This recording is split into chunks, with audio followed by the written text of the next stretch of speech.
రాజకీయం ఒకరి సొత్తు కాదు, ఒక కుటుంబం సొత్తు కాదు, ఒక కులం సొత్తు అంతకంటే కాదు, మర్చిపోవాలి. కేవలం రాజకీయం ఒక కులానికే, 2 కులాలకే, 3 కులాల కంటే కుదరదు. అన్ని కులాలకి, అన్ని మతాలకి బలంగా ఉండాలని కోరుకునే వ్యక్తులం మేము. మీకోసం నిలబడే జనసేన పార్టీ మీకు అండగా ఉంటుంది. ఓట్ల సమయంలో కనిపించడం కాదు, బయటికి రండి, తిరగండి. ప్రజలు ఎలా ఉన్నారు, ఏ క్షేమం, ఏం చేస్తున్నారు మాట్లాడితే పొద్దున మైకులు పెట్టి పవన్ కళ్యాణ్ తిట్టడం కాదు, అండగా నిలబడండి. ఇది ప్రజాస్వామ్యం. మనకి హక్కు ఉంది. మనకి న్యాయం జరిగినప్పుడు మనకు గళం ఇప్పే హక్కు ఉందో మనకి. భయపడద్దు మీరు. నేను భయపడను. నేను అందుకే రోడ్ల మీదకి ఉన్నా. ఓడిపోయినా రోడ్ల మీద ఉన్నా. ఓడిపోయినా మీకోసం వచ్చాం. నిలబడతాం మేము.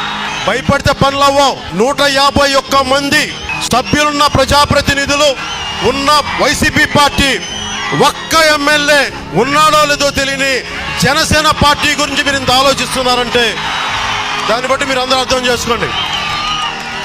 ప్రజల పక్షాన ఎవరు నిలబడుతున్నారు, ప్రజల వైపు ఎవరు పోరాడుతున్నారు, రాష్ట్రం సుభిక్షం కోరుకునే జనసేన పార్టీ పెట్టిన. దయచేసి అది అందరూ దృష్టిలో పెట్టుకోవాలి.